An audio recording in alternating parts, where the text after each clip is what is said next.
That's a long 2 minutes.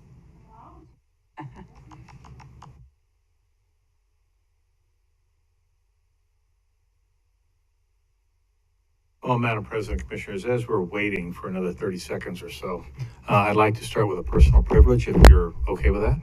Go right ahead. All right. Well, Commissioners, as you can see, there's two gorgeous cakes over here. And today, a day early, we're celebrating Paul Daigle's birthday.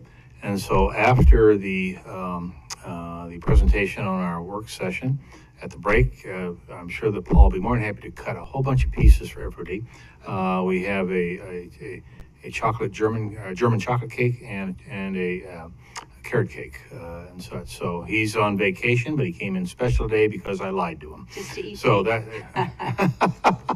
Happy birthday, Paul.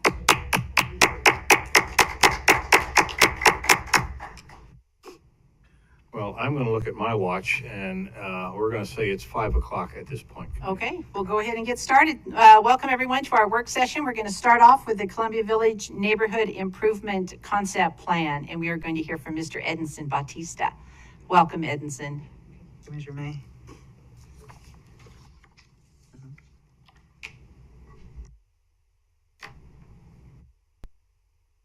Good evening, Commission. My name is Edinson Bautista, ACHD Senior Transportation Planner. In today's work session, staff would like to provide an update on the Columbia Village Neighborhood Improvement Concept, including a summary of the public involvement effort and the recommended improvements. This work session is an information briefing only, so no decision is required from the Commission at this time. Staff will be coming back in front of the Commission on December 7th for adoption consideration. Sorry. In this slide, we wanted to present the planning area / route for the Columbia Village Neighborhood Improvement Plan concept, including an imagery of the existing condition. The planning limits are in the north side. It will be Boise Avenue, Highway 21 on the south side, Federal Way in the west, and Highway 21 on the east side. Commission, we wanted to start this presentation with a little bit of a backstory on this project and overall the Columbia Village area. Back in summer of 2021, ACHD received several public requests regarding the Columbia Village area. The public expressed concerns over the lack of crossing and accessibility around the Simplot Sport Complex. In addition, the ADA Advisory Committee highlighted the Columbia Village area and recommended a study to evaluate the public's concerns. In response, ACHD staff, including Director Wong, planning staff, and traffic staff, conducted a field visit to identify areas of concern and recommended improvements. Some of the areas of concerns including the Quamash Ways intersections, the Grand Forest Drive segment, and the Lake Forest Drive segment. At the time, it was recommended that additional improvements should be studied through the Columbia Village Bikeway project that was planned for FY22.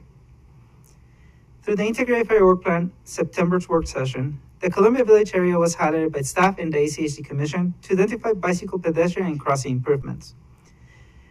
With the start of the project, ACHD continued to do bike tours and field visits at the area to better understand public's concerns. To acquire up-to-date imagery of the route, ACHD worked with Compass to obtain updated imagery through their data bike program. In this slide, we showcase an example of that imagery, which is at the location of the unpaved pathway near the New York Canal. This imagery was also uploaded to Google Maps for the public access of this updated imagery. With that brief but comprehensive backstory, we now enter the Columbia Village project. Through this project, staff identified several goals and objectives, including the identification and recommendation of pedestrian bicycle improvement that aligns with the neighborhood vision and provided safe and low-stress alternatives to major roadways. Recommend intersection and crossing improvements that increase connectivity, accessibility, and safety for all users.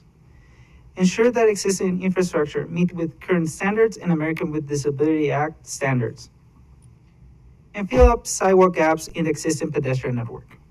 All of these goals and objectives will be achieved in coordination with a robust public outreach.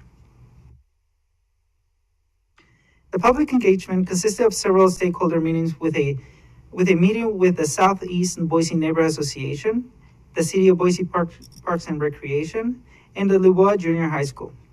These meetings serve an opportunity to discuss the project, collect initial input, discuss potential improvements, and finally promote the public outreach opportunities.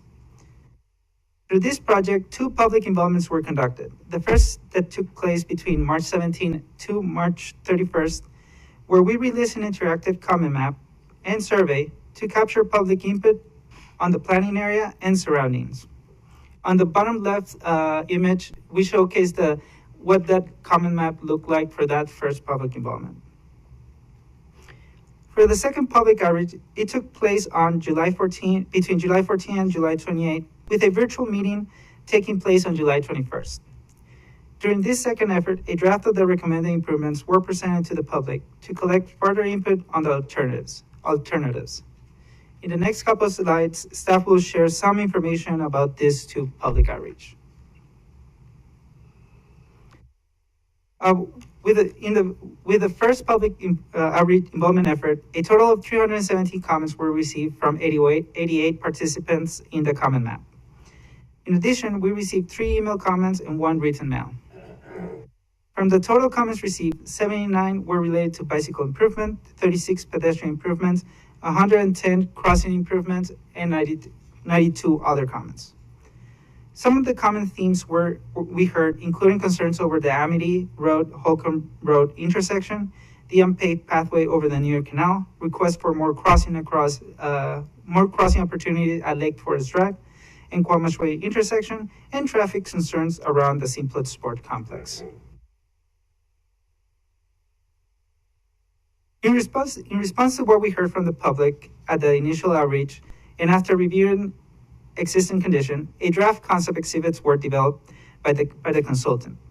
These were released to the public once more in a second public outreach to collect additional input from the community, including input on the recommended improvements and identify preferred alternatives. In this second outreach, a total of 333 comments were submitted through the survey.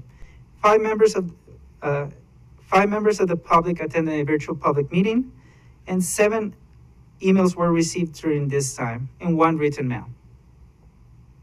After reviewing the results, most of the respondents were in favor of the proposed changes and alternatives. In this slide, we present 2 examples of the results of 2 of the surveys that we received. In the next slide, staff will highlight some of the recommended changes that came out of this study.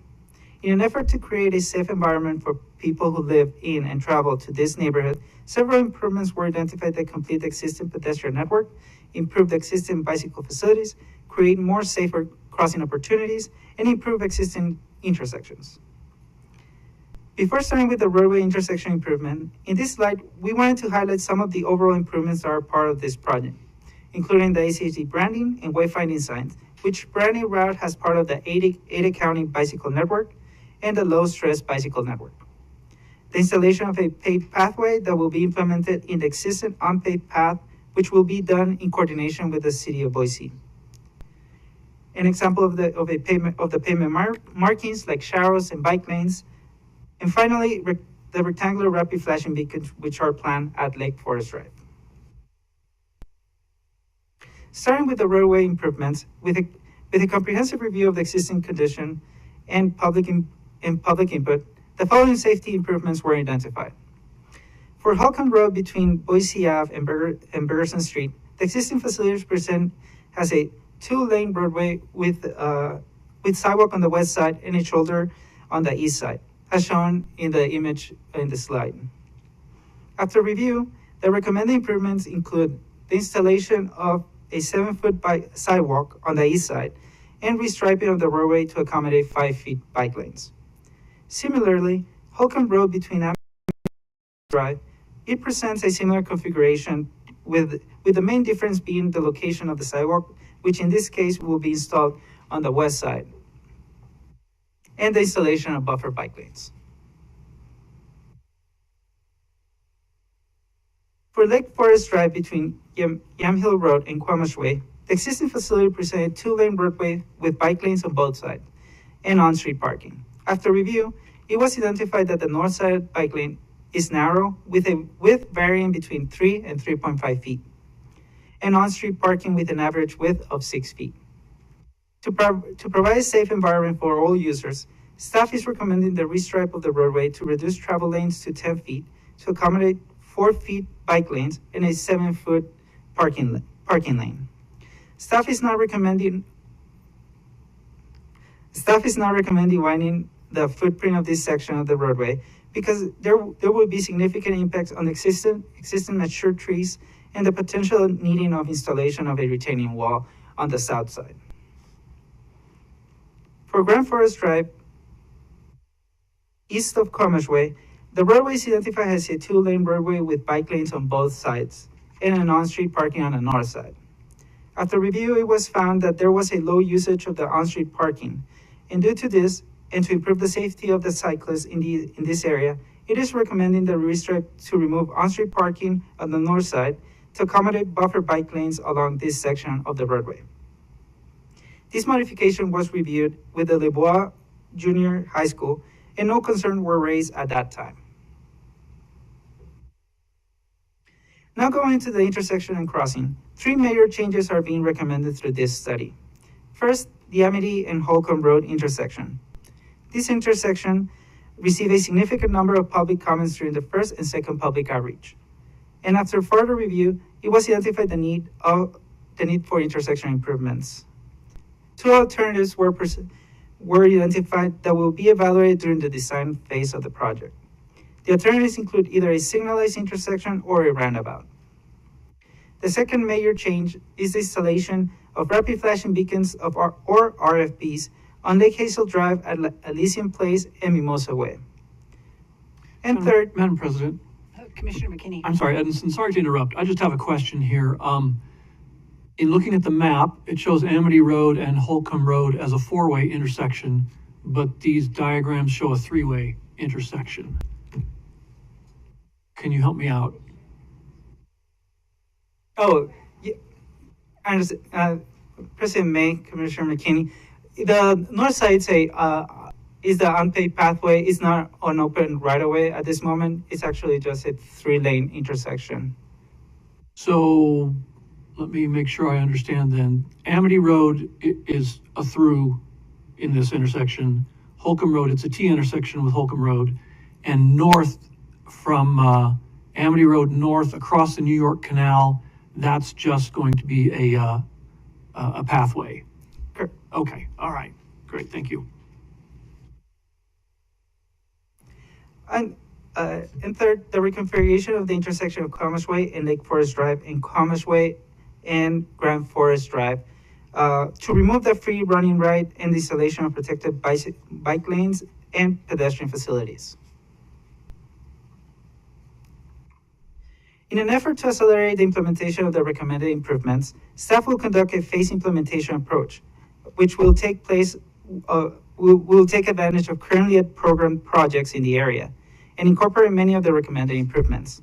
These projects include the chip seal program, federal aid maintenance program, traffic ops engineering, and finally, the bikeway project.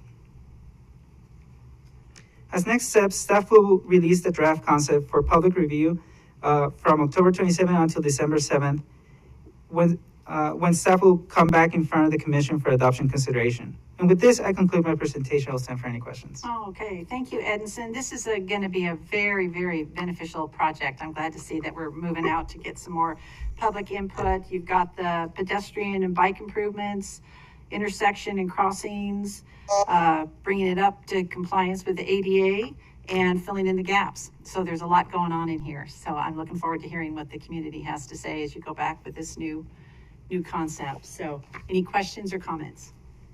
Yes, Madam President. Commissioner Hanson. Yeah, thank you, Edinson. This is fantastic. As you know, I've been walking with the neighbors out there for quite a number of years and really, really glad that this got onto the radar and gradually moved up for initial evaluation and to discuss some ideas. So let me share some of those with you. One thing I do note when people who from the neighborhood pointed out some areas beyond the streets that you've specifically identified in advance we were going to study. There were a lot of comments related to the rest of Lake Forest and also Amity. And just let me speak to Lake Forest. So Lake Forest and Grand Forest both function as twin collectors through that neighborhood. The leg of so you sort of think of it as an H, and the little segment between the H is Quamish. But one of the legs is left off, and we really need to include that. It just really stands out that we aren't doing that, particularly since the school actually fronts on that leg. The Trailwinds Elementary School. So there's lots of kids crossing at that point. Also, there's the community center next to the school. Then a little further down, there's a right-of-way that's used as a pathway. It's actually an Idaho Power right-of-way, but it is a pathway, and I think it's a paved asphalt pathway that does not meet ADA standards, but a lot of people use it, and I hope it gets improved somehow. But it reaches Lake Forest, and then there isn't a crossing at that point, so that's one of the issues. And then further down, before it reaches Highway 21, that's the access point to the Oregon Trail. So a lot of people from the neighborhood access the Oregon Trail, walking and biking along that leg of Lake Forest. So I'd ask that we include that. I know it'll add maybe 20% more to the cost, but it's really important because it's a critical component. It's a missing leg. So that's a real important one. What I'd like I hope the analysis and the presentation of the public includes a discussion about traffic calming. People do drive fast along there. Every time I've been there, people are aware of the speeds that you can get up to. Now, because they're not straight roads like Amity is, you typically don't see over at 65 miles an hour, but still 45 miles an hour is still over the limit, and it's perceived as dangerous. And so a crossing on a 45 mile an hour road would still be a bad level of service. So the opportunity to do traffic calming needs to be incorporated in that. And I would ask that if we need space, it really should be, we should start from a 10-foot travel lane for these cars, and then make sure that buffer is there for the bike lanes, and have some extensions for the places where pedestrians will be crossing, so that the cars are already slowing down. The difficulty with these curvilinear collectors is that if they are going too fast, the reaction time is reduced when they come around the corner and they see people crossing, or if they're paying attention. And sadly, if they're not paying attention. Unfortunately, the design of this neighborhood is such that there's these berms and so forth. It sort of lures people into thinking this is like a road they can speed on because there's no front-on housing. But pretty quickly, you get to a pathway crossing, and then you're at the school and the community center, and then you get at the ball fields. And the neighborhood's concerned about speeds when there's no games, and they're concerned about parking when there are games. So that's really, really important. A speed reduction throughout. And there's several places that even the language that you pointed out on page 4, I'm actually looking at the handout we received on page 4 about comments. The comments supporting improvements all have this sensitivity towards crossings being unsafe. Really, it's related to the speed of the traffic. And, without that traffic calming, the bike lanes are not going to feel safe, especially for more vulnerable road users. And it now's an opportunity, again, to inject our Livable Streets performance measures into the presentation so people understand we actually have a metric we can use, and speeding and sight distance and so forth play into that. I noticed there's a number of comments related to Highway 21, and we did not include any kind of treatments at Highway 21. It's a state facility. But there's another neighborhood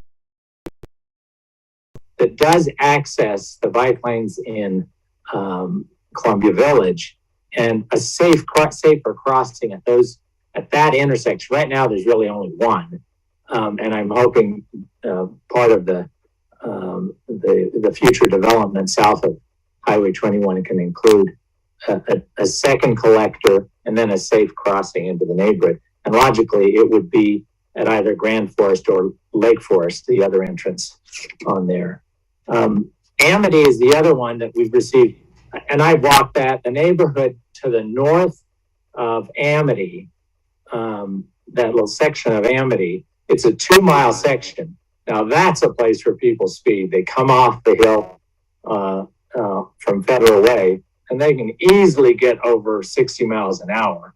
They hit that pedestrian crossing now, and if the light isn't flashing, hopefully they're paying attention. They just zip on through. So the opportunity to put a roundabout or other traffic calming measures at that intersection is for the benefit of Amity as well as for the accessibility of that pathway. So it sort of has that dual purpose. And the great thing is there's a lot of space. There's not many spaces where you don't have the space, and it should be designed as a single lane roundabout. There's no intention to widen Amity or Holcomb, so a single lane roundabout like those in Harris Ranch would make sense. And the 10-foot car lanes, it confused me why we have 10-foot car lanes on Eastgate, and that's one of the access roads, and yet it goes back to 11-foot back down on Holcomb, both the north segment and the south segment. And the two segments of Holcomb are connected by pathways. So cyclists and people walking are on those, and then they get to an area where suddenly they're next to traffic that is given an extra foot on each side. Even less reason to have 11-foot car lanes on those segments. They're not really long segments, but they're straight. And so I'd like us to just use that as the standard for these neighborhood streets that we're going to put these premier and critical bike and pedestrian connectivity features on. So those are the additional input. It's incorporated into a lot of those comments, and understanding that oftentimes people feel they can only comment on those things they're presented. They're not necessarily feel invited to comment on other things. I hope that when we bring this back in December, that will be included. I think it's very, very important. We go in there once, do it right, and address all of the things to improve the level of traffic stress for all modes of transportation in that area. And we certainly have learned a lesson. We don't let developments like this go nowadays. None of these things would be allowed to exist.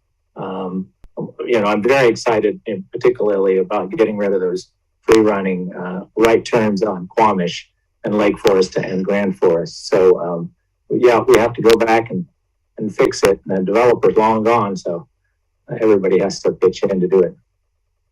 Thank you. Thank you. And I think looking at the totality of the project and do as much as we can when we go in once. We started that, 4 years ago, to make sure that we address those things. So good comments. Thank you. Madam President. Commissioner Pickering. Ensign, I have a couple questions for you. I couldn't see it in the packet, but if you could you summarize the themes from the in-person meetings, and if there were the same, what were the themes of those in-person meetings with the neighborhood association, the school? Were those different from the online? Thank you. Madam President, Commissioner Pickering. Yes, certainly. So during the in-person meeting, there were we presented the recommended improvements to the public at that moment. This was done through the second public outreach. And a lot of the highlights was regarding the elements that the public felt that were there are several needs throughout the entirety of the, especially in the Columbia Village area, was one of the highlights through the public outreach main topic. One including the need of continue to see parking along the Simplet Park, Simplet Sport Park. Yes, so that was a lot of interest in seeing that, and also continue to see the current configuration. There was that was presented.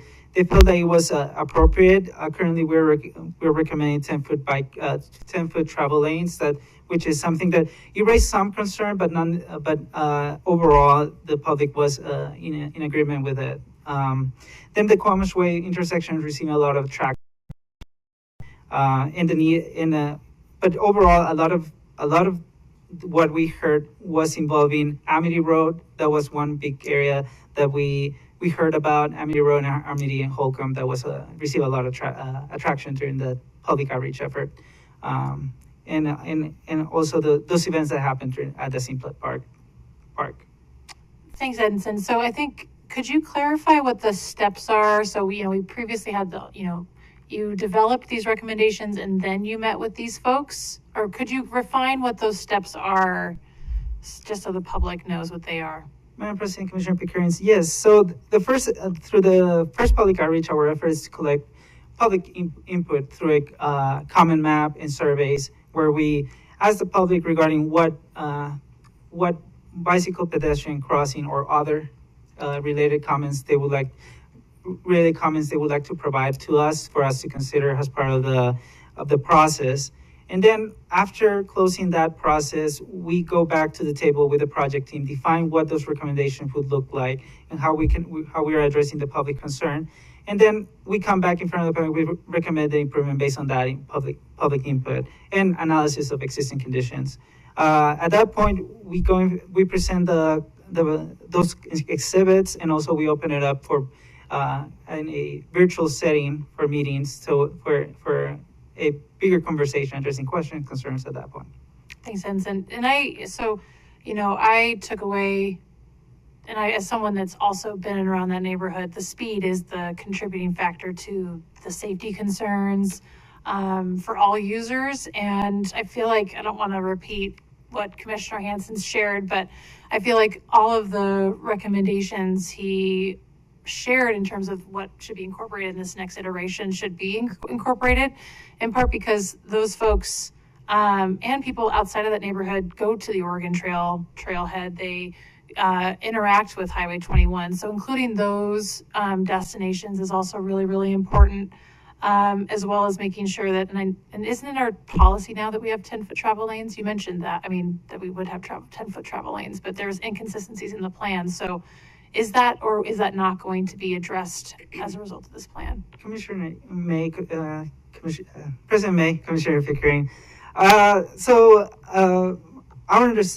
staff understanding is that we start off 11 feet and then we adjust based on the needs throughout the corridor, looking at the traffic elements. At this moment, Lake Forest Drive is a particular situation because of the width of the pavement in the roadway. There's a width that allows us to accommodate, for example, at this moment, what we're recommending, which is 4-foot bike lanes with 10-foot travel lanes and 7 feet parking lane, which are the standards that we can accommodate at this moment in time. Certainly, there's other elements that are a little bit harder to consider if we want to try to implement them, and will be, for example, the only one of so parking, since it's a big element within the Simplot area, it needs to be considered and it was an element of concern of the public not to be removed. Mm-hmm. And based on that, there was a specific amount of width and space that we can work around in that area. So certainly those traffic elements were considered at that time, but there was some constraint that limits us to really implement some of them. So wait, I don't think I'm understanding you. So is the parking at Simplot impacting the lane width, or no? Or are there other? Maybe President May, Commissioner Pickering, it's not that it's impacting, but it reduced the amount of space we can implement buffer bike lanes, for example, mm-hmm. or we can install like, for example, bulb outs at that location. Parking, it's on the south side, correct? On the south side of the roadway. So the bulb out can be installed where parking is found. Right. But then we install, certainly it reduced the crossing, but it wouldn't impact, for example, the travel lane, because there's a space between the bulb out and the travel lane, which will not really be impacted. But we implemented other elements for traffic calming measures. For example, the 10-foot travel lanes, also the enhanced crossings, which the intent of promoting that traffic calming, as well as improving those Commerce Way intersections with additional improvements. Those are all elements that we consider that will improve that speed concern that we heard from the public and reduce some of that and address some of that traffic calming elements that needed in the area. I get so, and I understand that completely, but I'm just confused. So when I asked about, is there any challenge of making sure that the travel lanes are 10 feet consistently across the plan? You mentioned that the parking at Simplot could impact that. So will it or will it not be consistent across this plan? Good evening, Madam President, members of the Commission, Commissioner Pickering. I'm just standing up for the record. It's Justin Lucas. I'm the Deputy Director of Planning and Project Management here at the Highway District. I just want to address your question about travel lanes as best I can. ACHD takes a context-sensitive approach to travel lanes. The Commission has provided us broad latitude to select a travel lane width that we believe will work with the conditions that we have in front of us. In much of the corridors we're discussing today, there's an existing curb line, and so you're working with what you have in some ways. Those areas that do not have an existing curb line and where we are establishing maybe a new curb line or adding facilities, we may be recommending 11-foot travel lanes in certain areas, especially on collector streets as you're approaching turns and things like that. That may be what we're looking at here. If the Commission has specific direction related to that, we're glad to take that into account and incorporate that as part of this concept report. This isn't a design; we're just at the concept level, so we lay things out, but we can take direction. So glad to hear it. Well, thank you, Justin. Thank you, Justin. And my point is, safety has consistently been brought up by the public as a concern, right? And we know that wide travel lanes without vertical elements and all of those other bits make folks tend to drive faster, right? And so having a consistent travel lane, and you also mentioned that certain bike lanes are inconsistently width-wise throughout the development. So I'm putting on, just rationally, I'm like, well, that's where we can make it consistent, improve that buffered bike lane so that we're putting safety first and also making things consistent. So that would be also my recommendation. That I understand this is not a design and all that good stuff too. I understand that, but having some concrete nuts and bolts about how we would hope the design would take place, I think are really important elements, and as well as being accountable to the community input and buy-in that we received. So it's being good on their time and effort that they gave us, and it will inform the design. And I think that's it. Okay. Madam President, Commissioner Pickering, what we can do, we have a section in these reports now called additional considerations, and I think this could be a good place to maybe provide some verbiage related to carefully selecting travel lane widths for the corridor and looking at consistency. Also understanding there's certain parts where we may not get everything we want due to the fact that the curb lines exist, but I think we have some clarity on that. So we're glad to include that language if it's at the direction of the Commission. Thank you. Very good. Thanks, Justin. Any other questions or comments? Yes, Madam President. Commissioner Goldthorpe. Yeah, just quickly. I appreciate the fact that Commissioner Hanson mentioned the two schools. And I would just quickly make a comment that I'm glad this is a concept phase, but that I think that if our goals do not involve having the shorter drop-off lines in the morning and longer bike racks because of the increased utilization of both the bicycle facilities and the sidewalks, that I think we're setting ourselves up for failure. So I would really recommend that we include those two schools in this concept. All right, thank you. Madam President, Commissioner McKinney. thank you. Edison, I know I asked a couple of questions. I'll be brief here. Just a couple of additional questions. First of all, you indicated at the beginning of your presentation, talked about kind of the status and the kind of the timeline of how things went. The initial analysis of this was done in 2021. I assume the public involvement, that was just this past summer, was it not? This Correct. past June and July? Okay, I just wanted to be clear on that. Now, what is the status of this project? The packet and all the information on this included an estimate of construction costs and so on. What's the status of this project with respect to our integrated 5-year work plan? Is this project already there and programmed for construction in a particular year? Where does that stand? President May, Commissioner McKinney, currently the project is programmed for design and right away, but it doesn't have a construction year yet. At this moment, staff's considering will take the recommended improvement into a phase implementation with other program projects. And can you help me with we have another slide showing kind of the implementation phase of the project.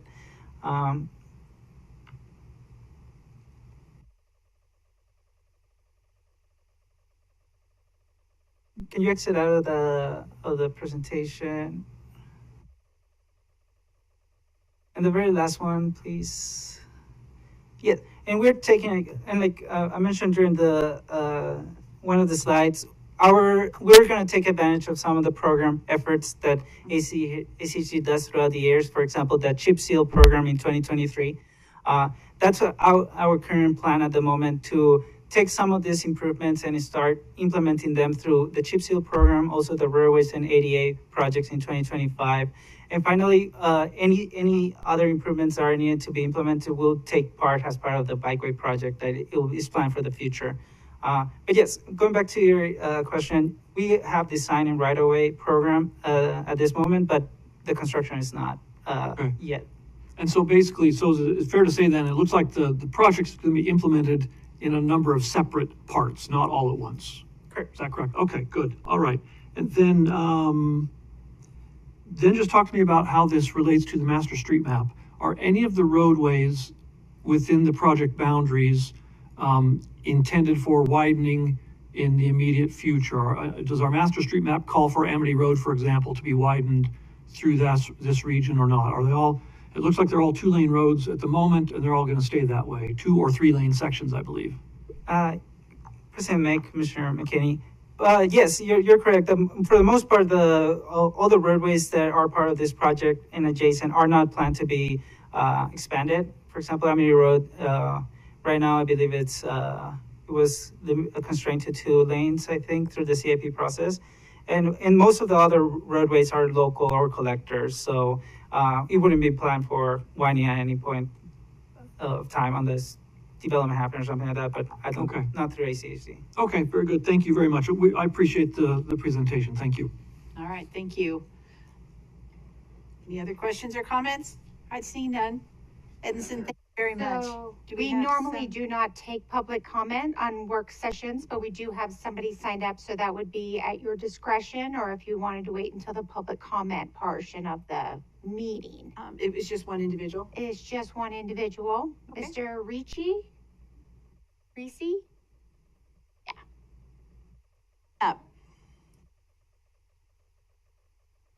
Thank you, Madam President, members of the commission.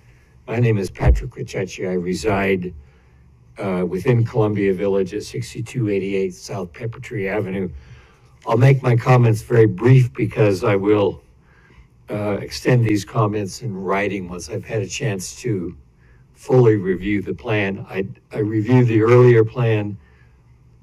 I'm not sure it has changed that much, but I haven't had a chance to look at it. So my comments will be limited to 3 main areas. One of those would be to give serious consideration to narrowing those traffic lanes to 10 feet. One of my primary issues, and I'm a walker and a bicyclist, so I walk through the subdivisions in the evening I can tell you I've almost been hit in crosswalks 3 times. I've also clocked vehicles going through Grand Forest at 47 miles an hour. As you know, the speed limit's 30. That's unacceptable under any circumstances. As you know, we have 3 schools in the area. There are a lot of children who walk to school. So I think safety needs to be one of the primary goals here in addition to improving traffic flow. The other area of concern is related to safety, and that is that if there are additional crossings that might be installed, that it needs to include some way to calm the traffic. And I know we don't like the bumpy things, whatever those things are called. But there are other methods that we can calm traffic, one of those being to narrow the lanes. And as I mentioned, the third area of concern is that traffic through there is just too fast. 47 is certainly not the norm, but 40 is. When I go out, I have a street gun with me, so I know how fast these cars are going. It's not a guess. Again, thank you, Madam President, members of the Commission, for the opportunity to comment, and I will be extending these comments in writing. Thank you. Thank you very much. We appreciate you being here tonight, and we look forward to your further comments once you review the plan. So thank you. All right. Thank you, Edinson, for that. And 40. We'll just go right into that, and then we maybe have time for some cake. All right, Director Wong, we'll just go right ahead and into our pre-commission agenda. Does anyone have any comments about the agenda? I don't have any comments about the agenda, but I do have just a comment that I'd like to make whenever it's appropriate. Okay. If we have no comments about the agenda, all right, go ahead. Thanks. Stacey, I know, that's what I was like, well, I know, so, thanks, Madam President. I know, some of us got an email, and we've probably seen the happenings and conflicts on Alpine, on the bench, with park as it relates to bike lanes and parking. And so basically I just wanted to make a formal request. We're pushing for the still, all of that, all of the new developments in there. Folks are parking in the bike lane. And then folks, when they do park, they're having to cross traffic and there's no crosswalk. They're parking illegally near the railroad crossing. So, basically there's just a lot of moving parts, and I think someone is probably going to get hit.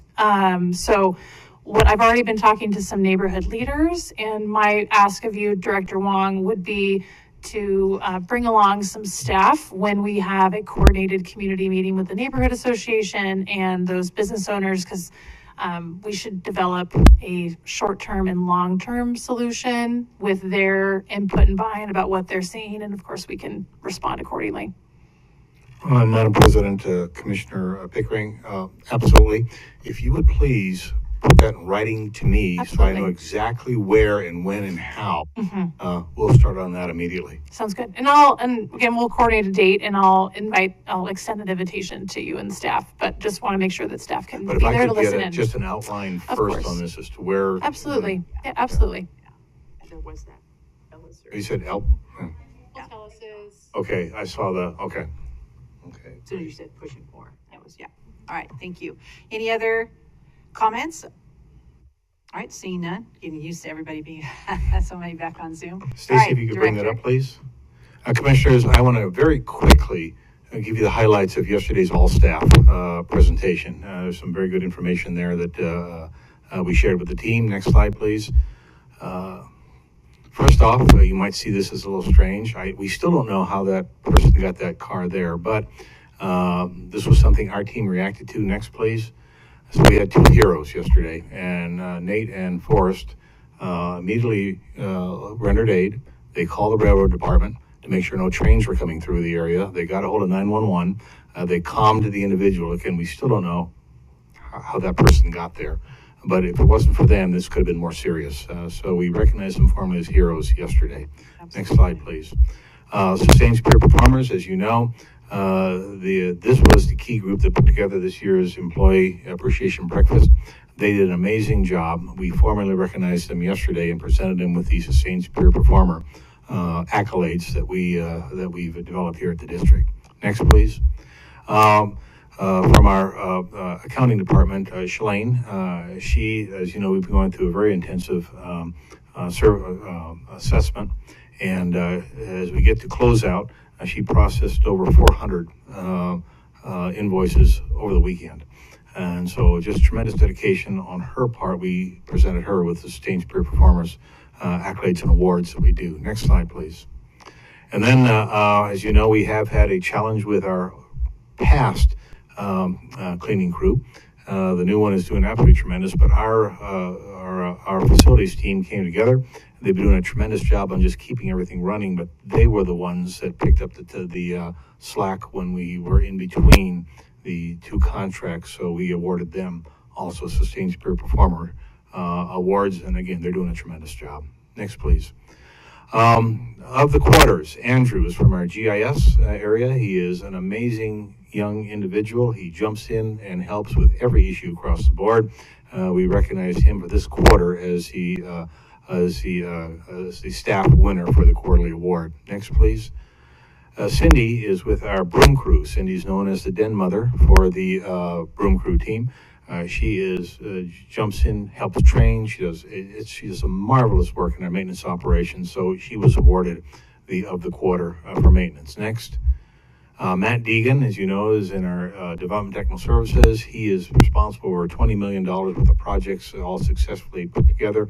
He also coaches girls softball team just on the side. So it's another indication of the great team we have here that not only does well on the job, but continues to contribute to the public. So he is our supervisor of the quarter. Next, and you all know them, you probably talked to them, our traffic congestion management team at the TMC.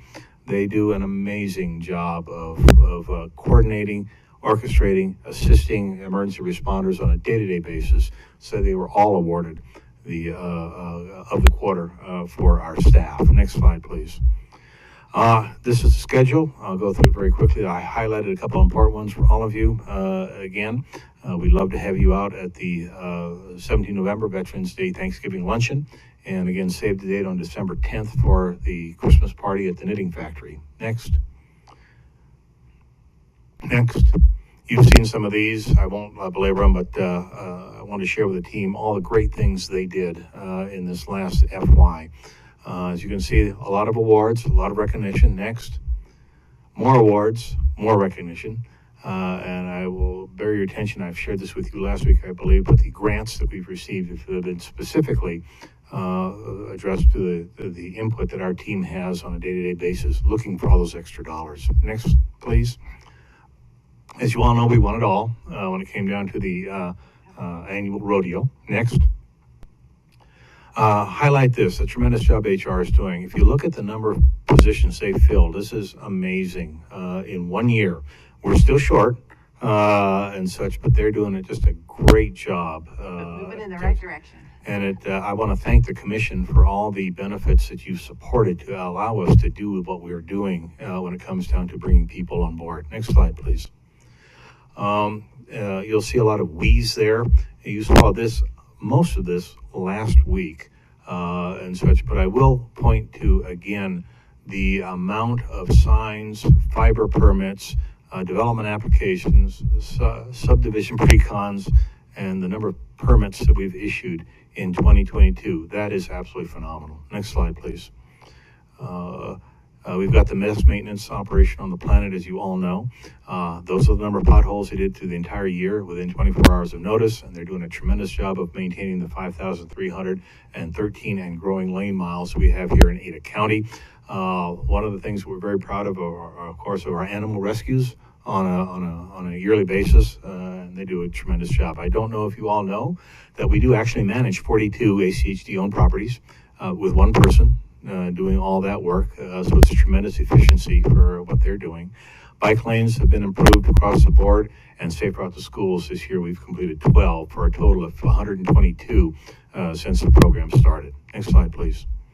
The payroll, you saw a little bit of this last week and such, but it's just absolutely phenomenal to the number of dollars that we are responsible for, you're responsible for, and it's being executed tremendously well by our accounting team and, of course, our contract team.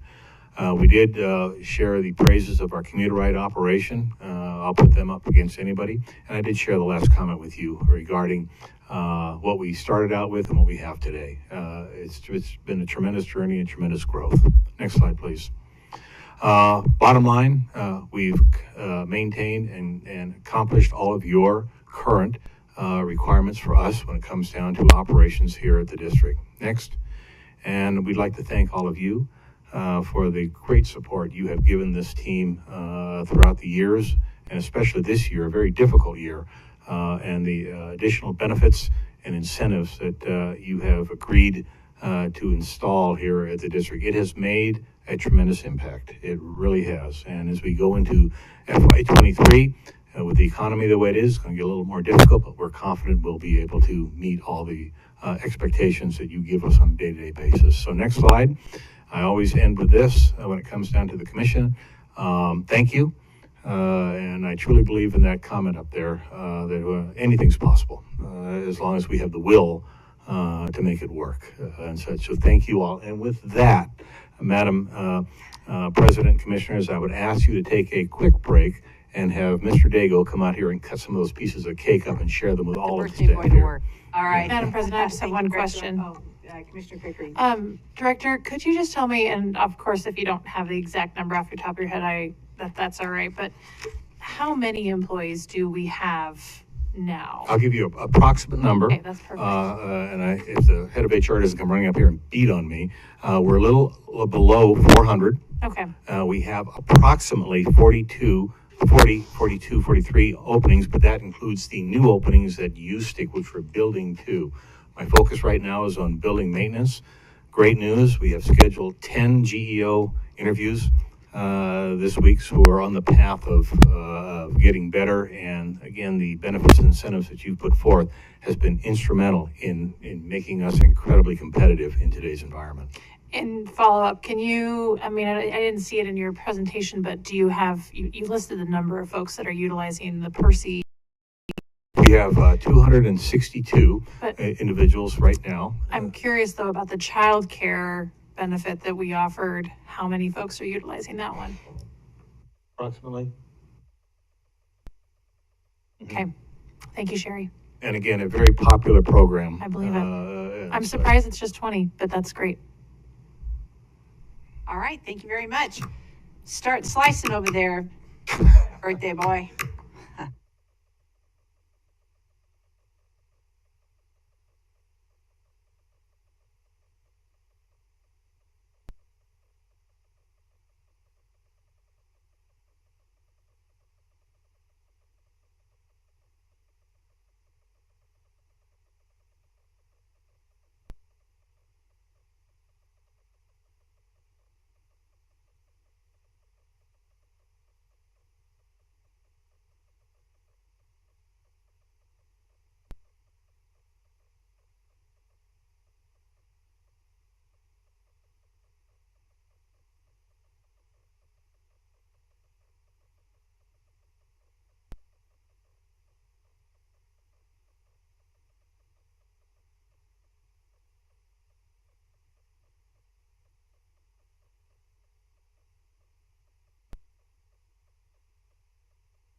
I thought you were like,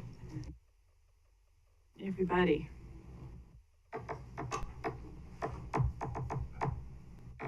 Oh, and by the way, we'll be haunted. It will be haunted. Yes, it usually is.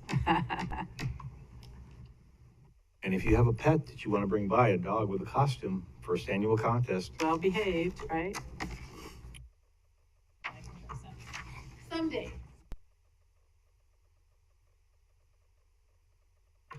Madam President, Commissioners, good evening. It's 6 p.m. All right, welcome everyone. Please stand and join us in the Pledge of Allegiance. I pledge allegiance to the flag of the United States of America and to the republic for which it stands, one nation, under God, indivisible, with liberty and justice for all. All right, first item on our agenda is to adopt the agenda. Madam Is there a President, motion? I move to adopt the agenda. Second. All right, all in favor? Aye. Motion Aye. passes. Okay, motion passes. Consent agenda. Items on the consent agenda are considered to be routine and will be enacted by one motion. There will be no separate discussion on these items unless a commissioner or a citizen so requests, in which case the item will be removed from the consent agenda and placed on the regular agenda. All consent agenda items are commission action items unless noted. Do we have a motion? Madam President, I move to approve the consent agenda. Second. All in favor? Aye. Opposed? All right, motion passes. Thank you. Regular agenda, no items. That takes us down to public communications. Is there anybody to address the commission, Stacy, either online? I didn't have a chance to ask online, but I believe we. Oh, Jeremy, Nope. maybe? Jeremy? We're good. Nope, Jeremy. Just. Yep, there he is. Wants to go. Very good.